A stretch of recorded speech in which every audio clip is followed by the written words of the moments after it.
Hello students, welcome to my YouTube channel and Latin path.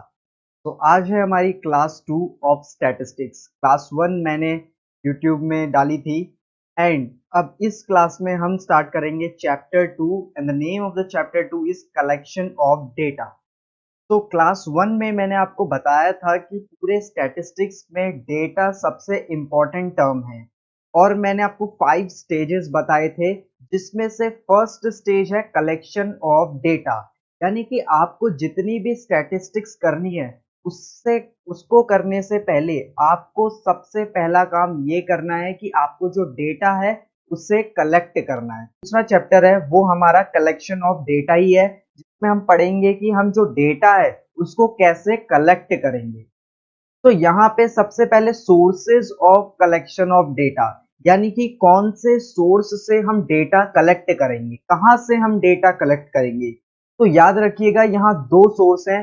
First source is primary data and the second is secondary data.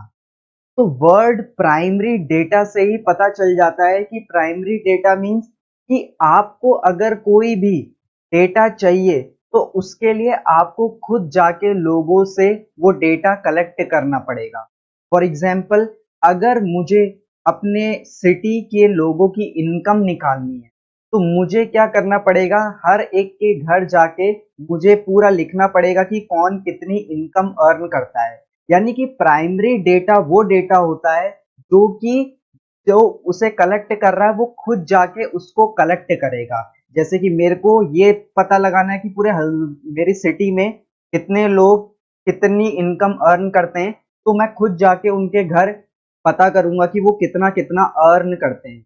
But जो हमारा दूसरा data है secondary data, उसमें मुझे इतनी मेहनत करने की जरूरत नहीं है।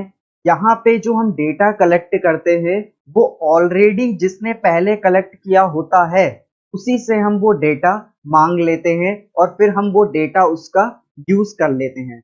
वही एग्जांपल मैं लूंगा कि मान लीजिए अपनी सिटी में मेरे को पता लगाना है कि कौन कितना अर्न करता है।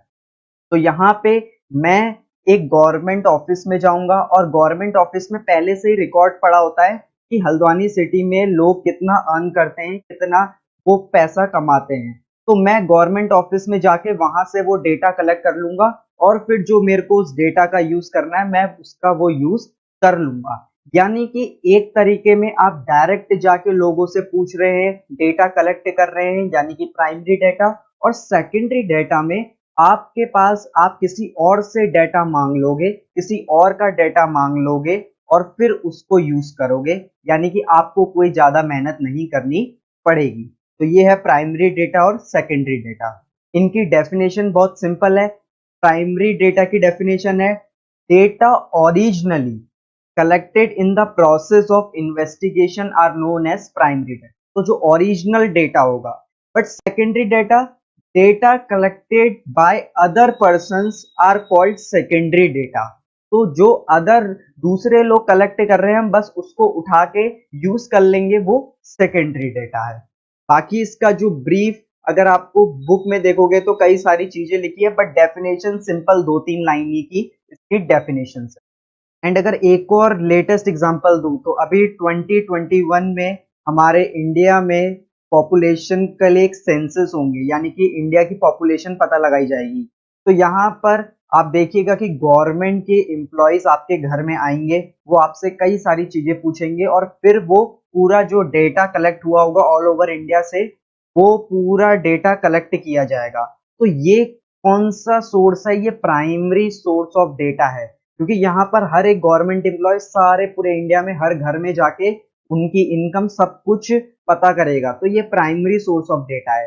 और फिर बाद में देखना कई सारी प्राइवेट कंपनी ये डेटा यूज करती हैं और वो फिर एक सेकेंडरी सोर्स बन जाता है। कई सारी कंपनियां इस पॉपुलेशन का जो डेटा है उससे कई सारी चीजें पता लगाएंगी, तो उनके लिए ये जो डेटा है वो क्या हो जाता है, सेकेंडरी डेटा हो जाता है। प्राइमरी डेटा गवर्नमेंट के लिए क्योंकि वो कलेक्ट कर रही है उसे पर्सनली जान। Now let's have a look on the difference between primary and secondary data. So we are having first the basis and primary data and secondary data। है ना। एक चीज, अगर कोई डेटा बोल रहा है कोई डाटा बोल रहा है, देखिए, तो यहाँ पर डाटा और डेटा दोनों ही बोलना सही होता है। एक्सेंट्स जो होते हैं वो अलग अलग जगह अलग अलग यूज किए जाते हैं, जैसे कि हम ब्रिटिश एक्सेंट यूज करते हैं और कई जगह अमेरिकन एक्सेंट चलते हैं, तो डाटा डेटा दोनों ही बोलना सही होता है। तो बेसिस है डेटा। तो फर्स्ट है real time data. Primary data जो होगा वो एक रियल टाइम डेटा है। रियल टाइम यानी कि आप खुद जाके वो कलेक्ट कर रहे हैं, लेकिन सेकेंडरी डेटा एक पास्ट डेटा है जो कि पहले ही कलेक्ट हो चुका है। सेकंड बेसिस है कॉस्ट इफेक्टिवनेस। देखिए, कॉस्ट किस में अच्छी होगी, किस में कॉस्ट कम लगेगी। कॉस्ट इफेक्टिवनेस यानी कि कॉस्ट किस में कम लग रही है, तो जिसमें कॉस्ट यानी कि खर्चा कम लगेगा वो ज्यादा अच्छा होगा। तो प्राइमरी डाटा में तो ऑब्वियसली कॉस्ट ज्यादा होगी, क्योंकि यहाँ पर हर एक पर्सन के पास जाके हमें कलेक्ट करना पड़ रहा है, तो एक्सपेंसिव। लेकिन सेकेंडरी डाटा इकोनॉमिकल है, यानी कि इसमें कॉस्ट कम लगती है। थर्ड डिफरेंस है कलेक्शन टाइम। इसमें ज्यादा टाइम लगेगा, तो ऑब्वियसली प्राइमरी डाटा में ज्यादा टाइम लगेगा, लॉन्ग टाइम, और सेकेंडरी डाटा में शॉर्ट टाइम, क्योंकि प्राइमरी डाटा में तो पर्सनली खुद जाके कलेक्ट करना है, सेकेंडरी में तो हम मांग लेंगे। Now next basis is specific. तो प्राइमरी डेटा जो होता है वो हमेशा जो रिसर्चर यानी कि जो प्राइमरी डेटा कलेक्ट कर रहा है उसको जो जरूरत है डेटा की, वो उसे अपने हिसाब से कलेक्ट कर लेता है, यानी कि ऑलवेज स्पेसिफिक टू रिसर्चर्स में, यानी कि प्राइमरी डाटा हमेशा वो डेटा कलेक्ट होगा जो रिसर्चर यानी कि इन्वेस्टिगेटर चाहता है उसे मिले।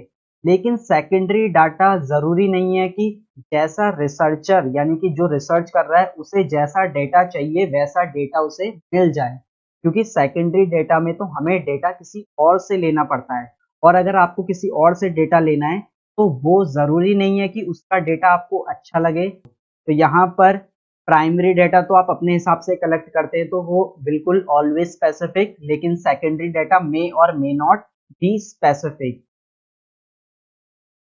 And last basis is source. Primary data हम कहाँ से कलेक्ट करेंगे, तो सोर्सेज है सर्वे से, ऑब्जर्वेशन से, एक्सपेरिमेंट से, क्वेश्चनर से, पर्सनल इंटरव्यू एक्सेट्रा। ये जितने सोर्सेज हैं इनको हम अच्छे से पढ़ेंगे, डोंट वरी। सेकेंडरी डाटा में कहाँ से हम कलेक्ट करेंगे, government publication, website, book, journal article, internal record etcetera. तो इन इन जगह से हम प्राइमरी डेटा और सेकेंडरी डेटा कलेक्ट करेंगे, जिसको हम आगे और अच्छे से पढ़ेंगे। Now let's understand primary data briefly.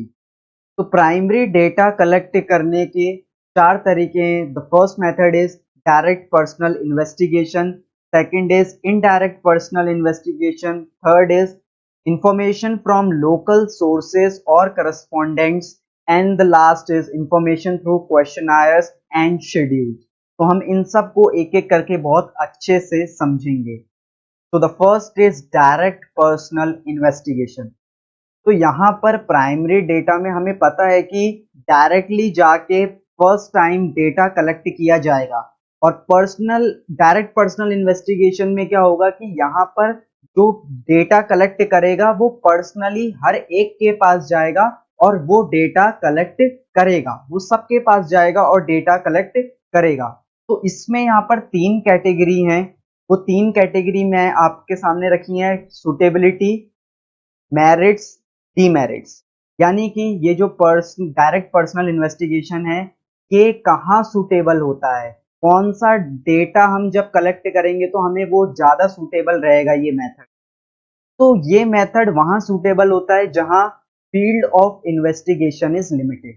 देखिए, आप हर एक पर्सन से जाके डेटा तभी कलेक्ट कर सकते हैं जब आपका इन्वेस्टिगेशन का फील्ड छोटा होगा, यानी कि मान लीजिए मेरे को अपने कॉलोनी में डेटा कलेक्ट करना है या फिर मेरे को अपनी सिटी में कलेक्ट करना है, तो मैं डायरेक्ट पर्सनल इन्वेस्टिगेशन करना सही रहेगा, क्योंकि जो मेरा एरिया है वो कम है। लेकिन अगर एरिया बहुत ज्यादा बड़ा हो जाए तो बहुत बड़ी प्रॉब्लम हो जाती है डायरेक्ट पर्सनल इन्वेस्टिगेशन करने में।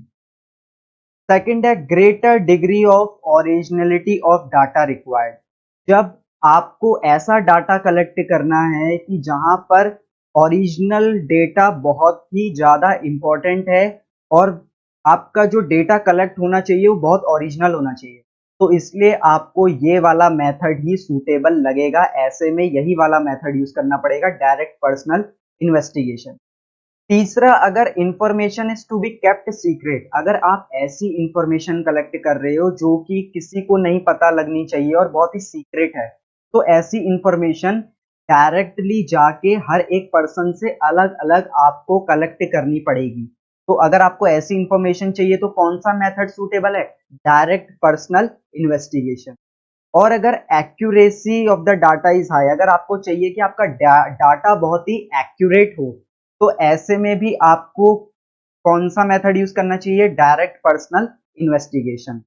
और अगर आपको चाहिए कि when direct contact with the इंफॉर्मेंट is required, यानी कि डायरेक्ट कांटेक्ट चाहिए जिससे हम डेटा कलेक्ट कर रहे हैं, तो ऐसे में भी डायरेक्ट पर्सनल इन्वेस्टिगेशन ही सबसे सूटेबल मेथड रहता है। तो सूटेबिलिटी मतलब कि कब कब ये मेथड सूटेबल रहेगा। और इसके अंदर जो बुक में आपको मैं पीडीएफ नीचे से डिस्क्रिप्शन में डाल दूंगा, बस इसमें 2-3 लाइनें लिखी हैं, वो आपको याद करनी है। मेन जो फोकस था वो इसी में था। सेकंड है मेरिट्स। मेरिट्स यानी कि इस मेथड के क्या एडवांटेजेस हैं, क्या फायदे हैं।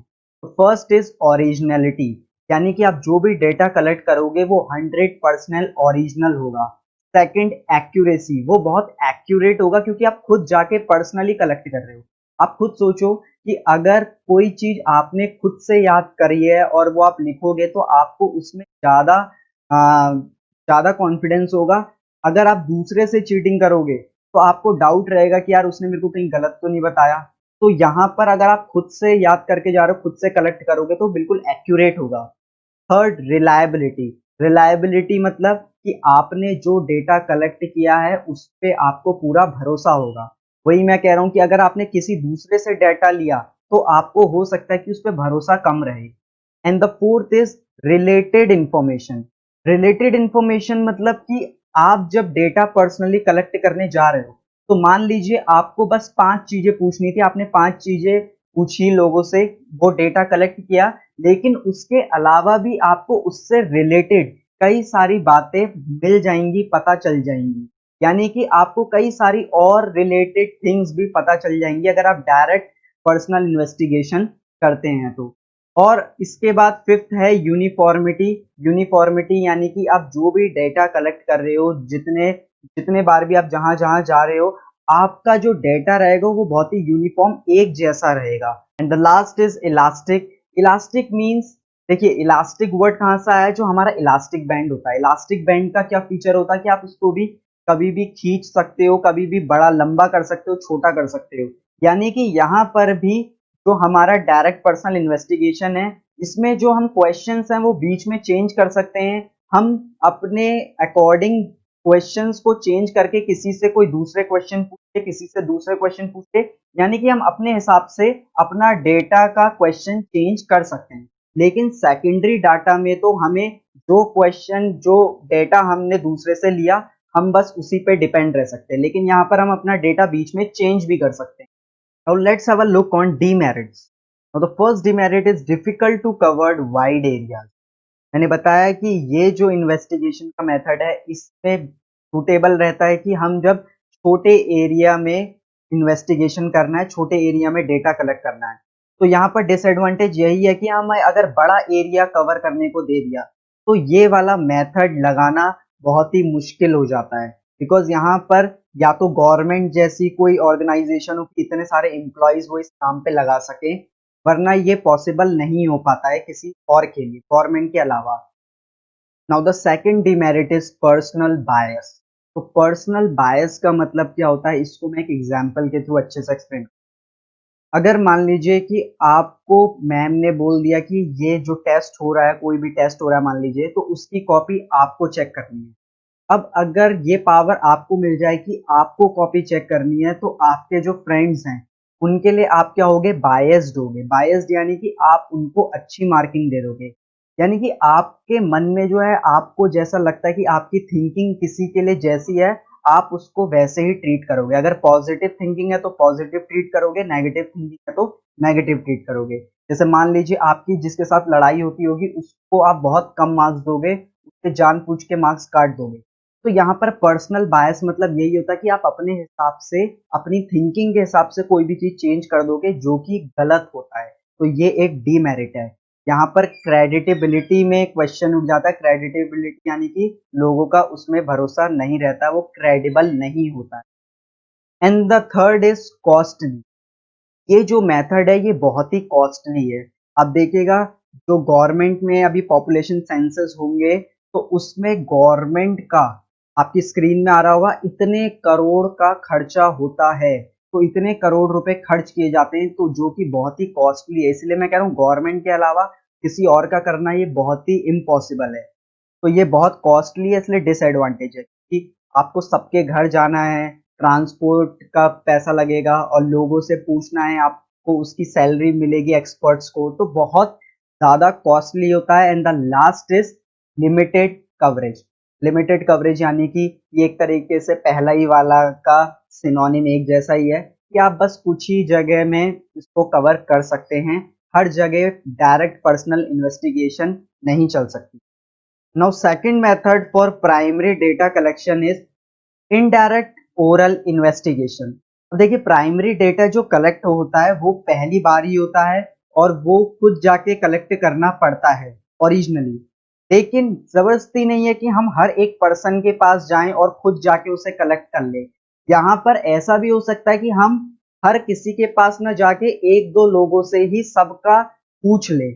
फॉर एग्जाम्पल, अगर मुझे कोई इंफॉर्मेशन, मान लीजिए मेरी कंपनी है और मुझे अपने एम्प्लॉयज की इंफॉर्मेशन चाहिए, यानी कि मुझे देखना है कि अपने एम्प्लॉय, हमारे जो एम्प्लॉयज हैं उनकी एज कितनी है, या फिर मुझे पता लगाना है कि वो कितनी देर काम कर रहे हैं।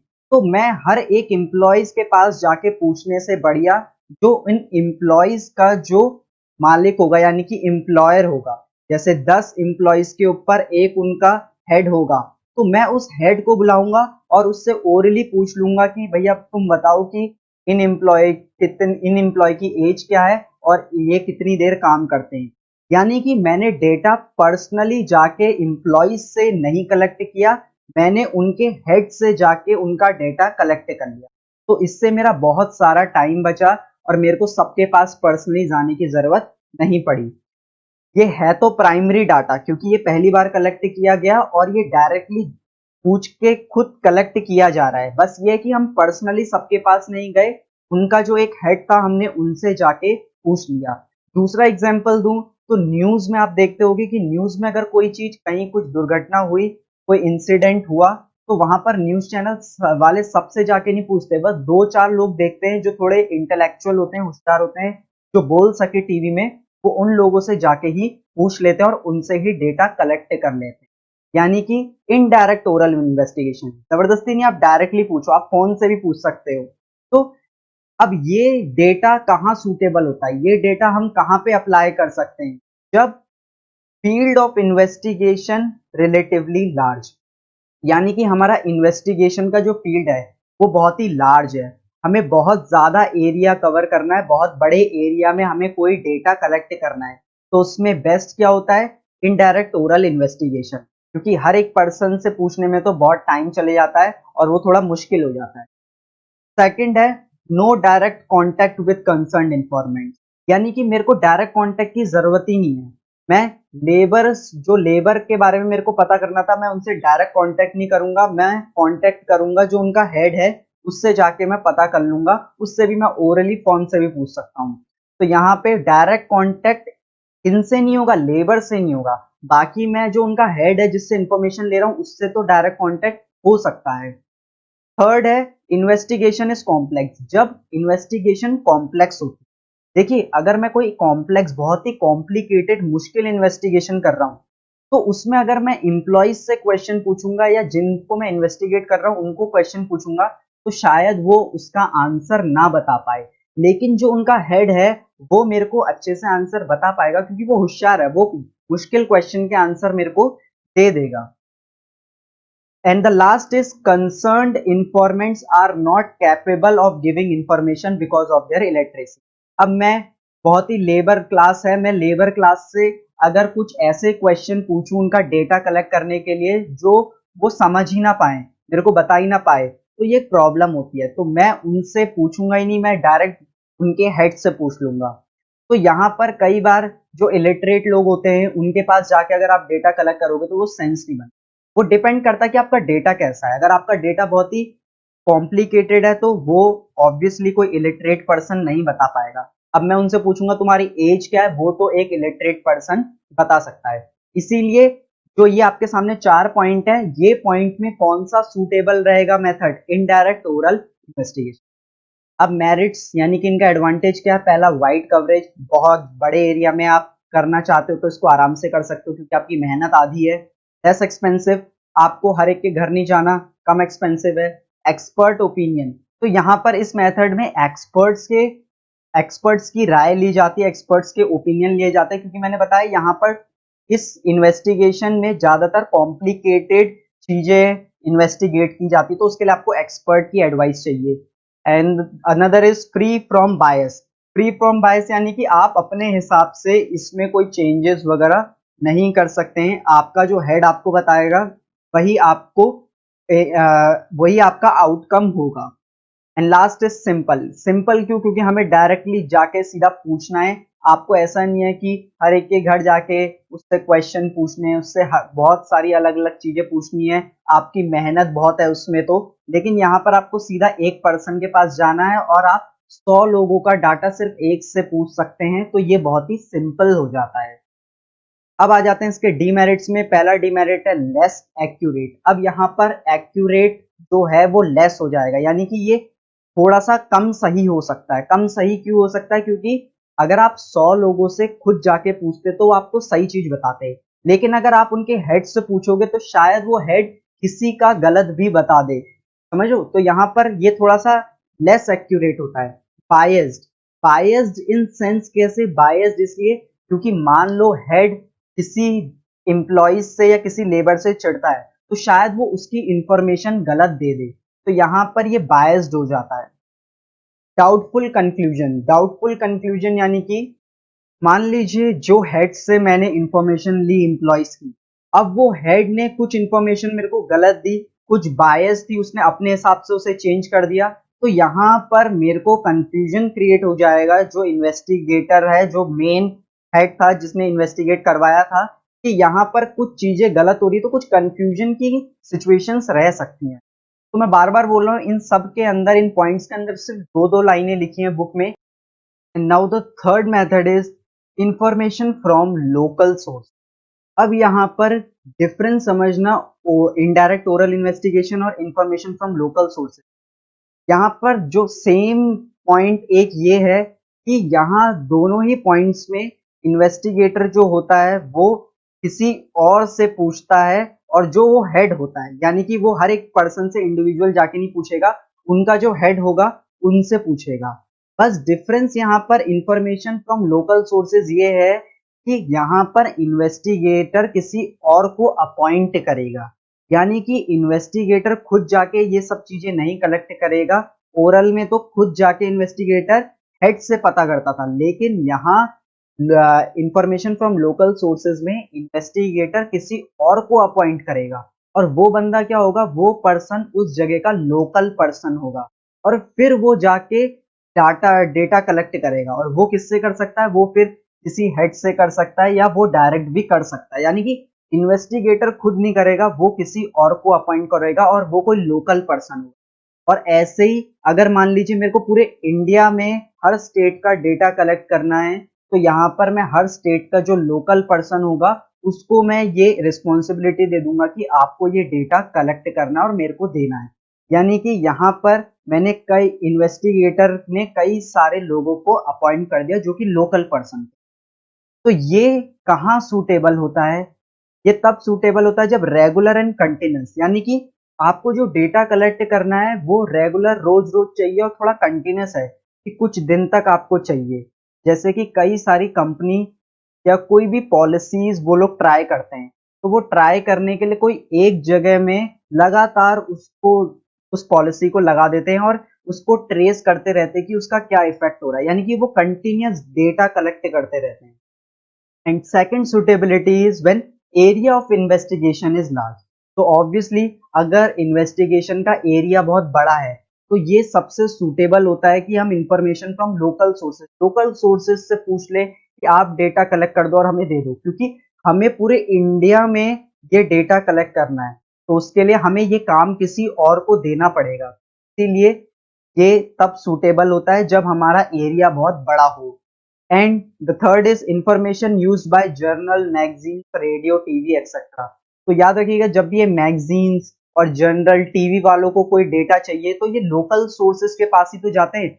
मान लीजिए आपकी कॉलोनी में कोई इंसिडेंट हो गया, तो अब यहाँ पर जो रिपोर्टर्स आएंगे वो लोकल सोर्सेस से पूछते हैं। ठीक है, आपने सुना भी होगा ये वर्ड लोकल सोर्सेस, कि हमने लोकल सोर्स से पता किया, क्योंकि दिल्ली में बैठा कोई रिपोर्टर यहाँ पर पता नहीं लगा सकता, वो किसी लोकल सोर्स से पूछेगा। तो यहाँ पर इन लोगों के लिए ये लोकल सोर्सेज वाला जो मेथड है डेटा कलेक्ट करने का, ये सबसे सूटेबल होता है। And the last is high degree of accuracy of information required. जहां पर डिग्री जो होनी चाहिए, एक्यूरेसी होनी चाहिए उस डेटा में बहुत ज्यादा हाई होनी चाहिए, बिल्कुल करेक्ट डेटा होना चाहिए। तो अगर मैं कोई काम अपने लोकल सोर्स वाले पर्सन को दे देता हूँ और वो लोकल सोर्स वाला हर एक पर्सन से कलेक्ट कर लेगा, या वो हर चीज हर पर्सन से जाके कलेक्ट कर लेगा, तो यहाँ पर मेरा डेटा एकदम एक्यूरेट होगा। डिफरेंस समझना, इससे पहले जो हमने पढ़े थे उसमें इन्वेस्टिगेटर किसी और को काम नहीं देता, वो खुद ही करता है। ठीक है, लेकिन यहाँ पर वो लोकल सोर्स को ये काम दे दे रहा है। नाउ मेरिट्स क्या है? पहला इकोनॉमिकल। इकोनॉमिकल यानी कि ये थोड़ा सा, इसमें पैसे कम खर्च होते हैं। पैसे कम क्यों खर्च होते हैं? क्योंकि यहाँ पर मैंने अपना काम किसी और को दे दिया, मैं लोकल सोर्स वाले को पैसा दे दूंगा, उसको उसकी एक फी दे दूंगा, जो वो काम कर रहा है उसकी पेमेंट दे दूंगा, बाकी उसका हेडेक है वो कैसे कलेक्ट करता है। तो इन्वेस्टिगेटर की नजरों से देखोगे तो ये इकोनॉमिकल है, यानी कि ज्यादा खर्चीला नहीं है। Second, wide coverage. Wide coverage obviously हम बहुत सारा एरिया कवर कर सकते हैं। कंटिन्यूटी, डाटा में कंटिन्यूटी रहती है, हम डेटा कंटिन्यूअस कलेक्ट कर सकते हैं, तो ये भी एक एडवांटेज है। And suitable for special purpose.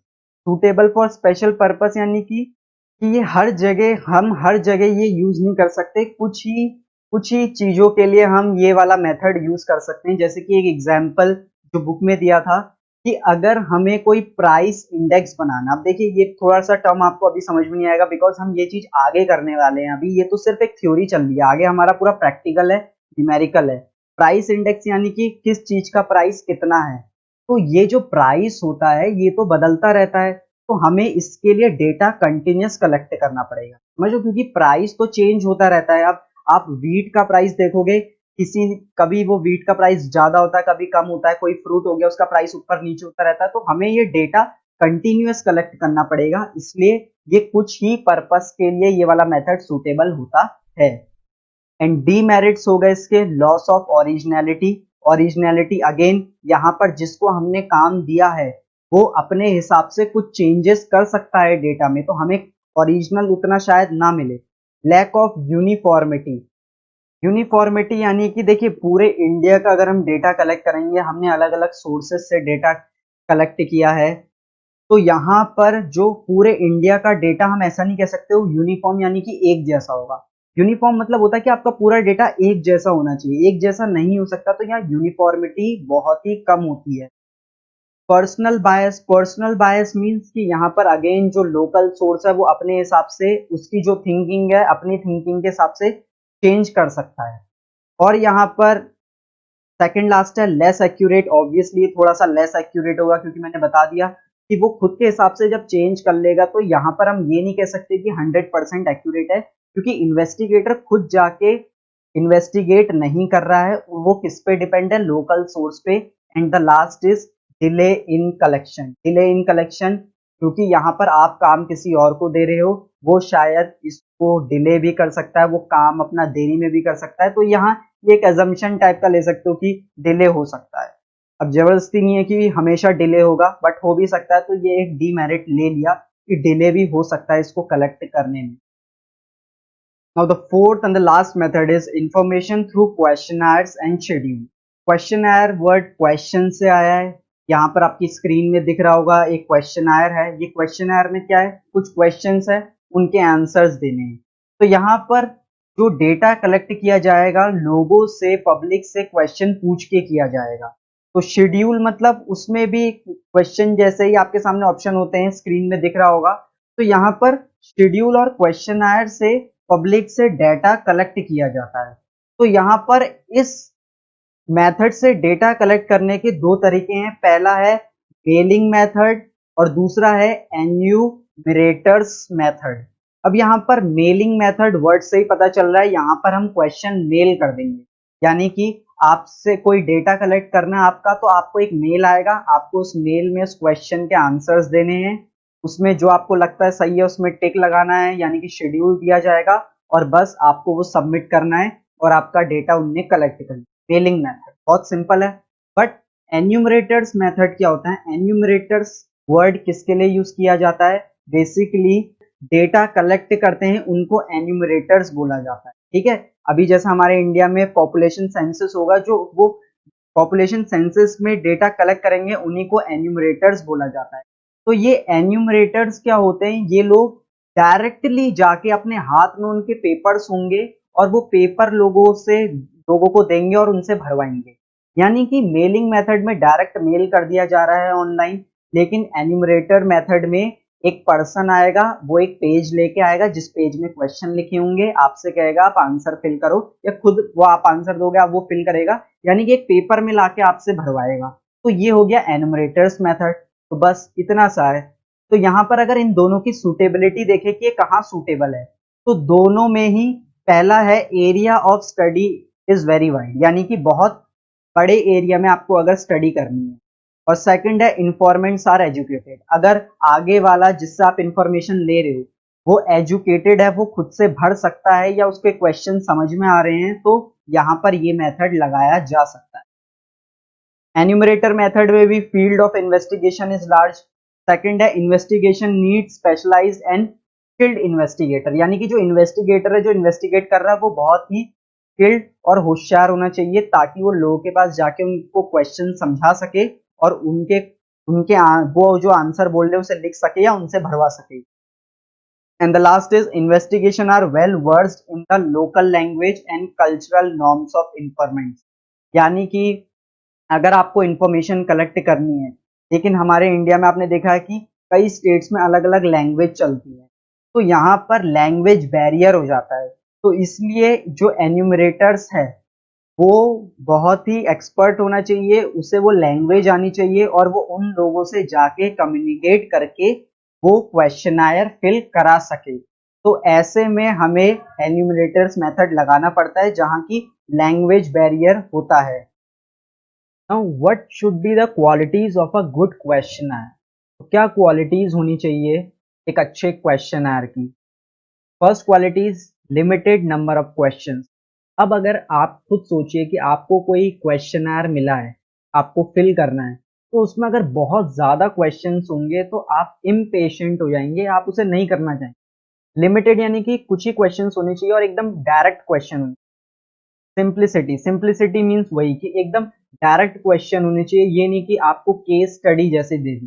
Case study यानी कि एक बहुत लंबी सी सिचुएशन दे दी फिर आंसर लिखे। सिंपल होना चाहिए, जितना ज्यादा सिंपल होगा उतना अच्छा होगा। Third, proper order of the question, यानी कि क्वेश्चंस प्रॉपरली ऑर्डर में होने चाहिए, यानी कि ऐसा नहीं कि पहले कुछ और क्वेश्चन पूछा गया फिर बाद में कुछ और क्वेश्चन, यानी कि एक प्रॉपर ऑर्डर होना चाहिए। फोर्थ है no undesirable question. Undesirable question यानी कि कोई फालतू क्वेश्चन नहीं होना चाहिए या ऐसा क्वेश्चन जो ऑफ द टॉपिक हो, तो ऐसे क्वेश्चन नहीं पूछने। Fifth is non controversial. Controversial Hindi में इसका मतलब होता है कि विवाद, कोई लड़ाई जैसी हो। तो यानी कि आपके जो क्वेश्चन होने चाहिए वो आगे वाले पर्सन को गुस्सा ना दिला दे या फिर उससे कोई कंट्रोवर्सी क्रिएट ना हो जाए, यानी कि कोई मुद्दा या लड़ाई क्रिएट ना हो जाए। Six, calculations. अब आप ऐसा क्वेश्चनर होना चाहिए कि उसमें जो पर्सन जिससे आप पूछ रहे हैं, जिसको क्वेश्चनर फिल करना है, उसको कोई कैलकुलेशन ना करनी पड़े। मान लीजिए मेरे को एक क्वेश्चनर मिला और उसमें मेरे को कैलकुलेशन करने को बोलिए कि आप कैलकुलेशन करिए फिर आंसर दीजिए, तो ये कोई क्वेश्चनर नहीं हो, ये कोई स्कूल का एग्जाम नहीं है।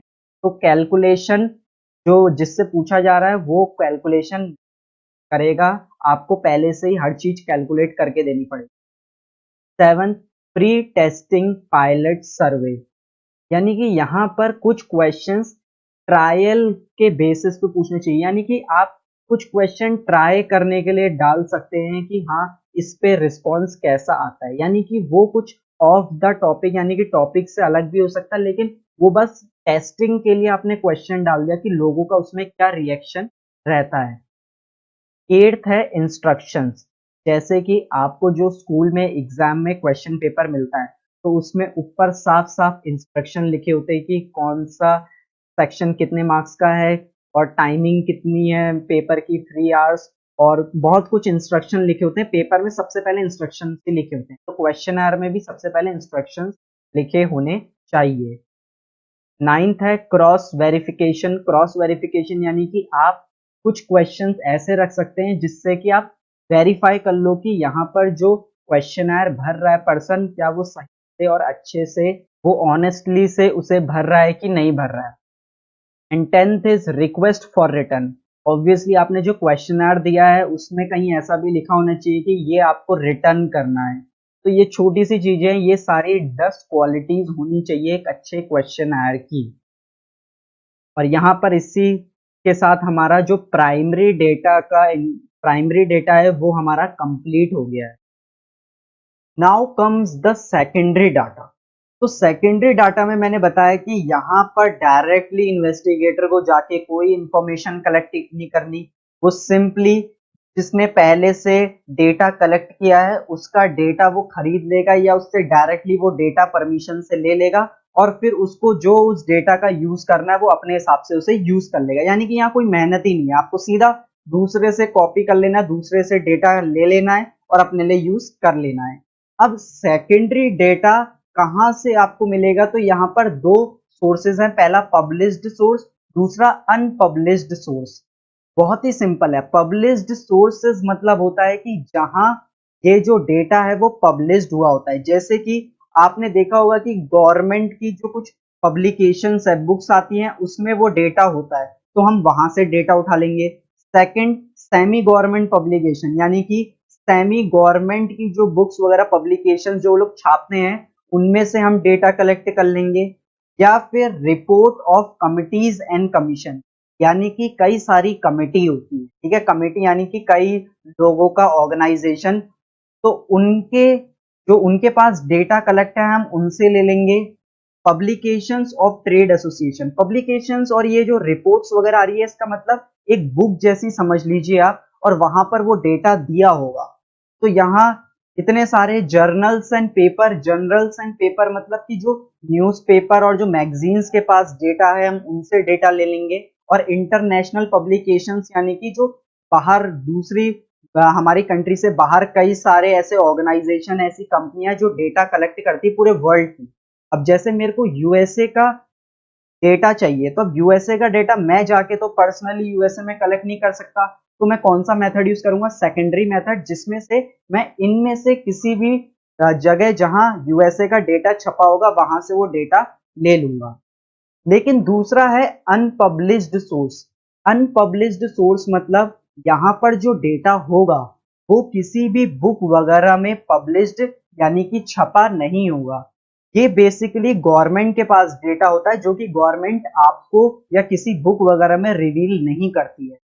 तो यहाँ पर लिखा है these data are collected by the government, ये मेनली गवर्नमेंट कलेक्ट करती है। Organisations and others generally for their self use और office record, these data are not publish. तो कई सारे ऐसे डेटा हैं जो कि किसी बुक वगैरह मैगजीन वगैरह में नहीं दिखेंगे, तो ये अनपब्लिश्ड डेटा होता है। और ऐसे कई सारे कॉन्फिडेंशियल डेटा होते हैं जो किसी को नहीं बताए जाते, वो कंपनीज बस अपने लिए रखती है, किसी को नहीं दिए जाते, तो वो अनपब्लिश्ड सोर्सेज होते हैं। हालांकि वो अगर चाहे तो हम उनसे ले सकते हैं, वो अगर हमें देना चाहे तो हम वो इंफॉर्मेशन ले सकते हैं। तो यहाँ पर सेकेंडरी डेटा आपके सामने है। अब इस चैप्टर में कुछ चीजें और हैं, सेंसेस वगैरह 2-4 पॉइंट और हैं, बट जो मेन था वो मैंने आपको करा दिया है। अब जो थोड़ा सा कुछ बचा है वो मैं अपनी ऑफलाइन सेंड करूंगा, लाइव क्लासेस में पढ़ाऊंगा। तो यहाँ पर ये क्लास आपकी इतनी है, बाकी इसमें सिर्फ 2-4 टॉपिक बचे हैं, बाकी सब हो गया है। Thank you for watching.